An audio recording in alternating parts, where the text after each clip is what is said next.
50,000 টাকা আমি খামে ভরে নিয়ে আসতেছি। সাহেবের পকেটে কি পড়লো রে? স্যার কি হয়েছে ভাইয়া বলুন? এই খামটা মনে হয় আপনার, এখানে পড়ে গেছিল। হ্যাঁ এটা তো আমারই খাম। হ্যাঁ স্যার, এটা আপনারই খাম, এখানে পড়ে গেছিল। হ্যাঁ এটা আমারই খাম।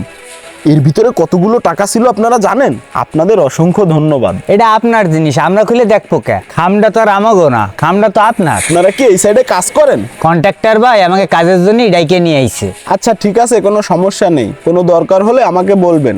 আসি, হ্যাঁ।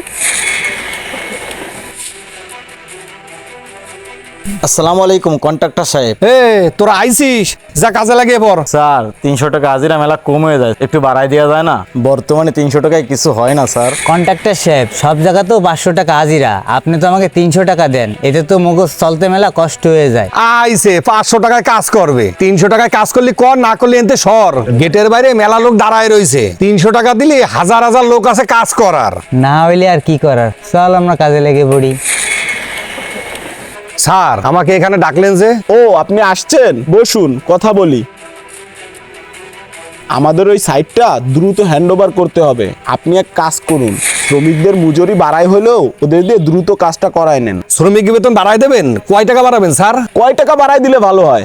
কারণ আমার কাজটা দ্রুত হ্যান্ডওভার করতে হবে পার্টিকে। স্যার আগে তো দিতেন 600, তো এখন আপনি যা বাড়াবেন বাড়ান। আচ্ছা আপনি এক কাজ করেন, শ্রমিকদের আরো 200 টাকা করে বাড়ায় দেন আর কাজটা দ্রুত করায় নেন, বুঝতে পারছেন? তাহলে আপনি একটা কাজ করেন, ওদের মজুরিটা 200 টাকা করে বাড়ায় দেন আর দ্রুত কাজটা উঠায় নেন, ঠিক আছে?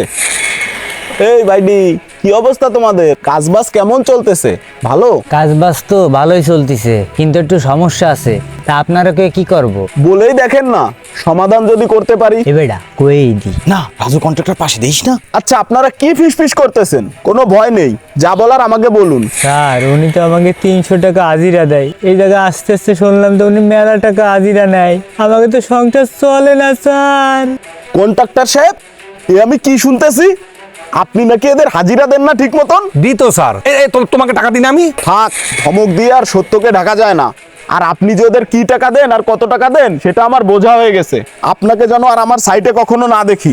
যান, এই মুহূর্তে আমার সাইট থেকে বেরিয়ে যান। আর আপনাদের কোনো ভয় নেই, আর আপনাদের মজুরি নিয়েও কোনো টেনশন নেই। আর আমার এই সাইটে মজুরি নিয়ে কখনো হেরফের আমি বরদাস্ত করব না। আপনারা নির্দ্বিধায় কাজ করুন। গরিবের রক্ত চুষে সম্পদ অর্জন করলে সেই সম্পদ কখনো সুফল বয়ে আনতে পারে না। ভিডিওটি ভালো লাগলে লাইক, কমেন্ট, শেয়ার করে পাশে থাকবেন। সকলকে ধন্যবাদ।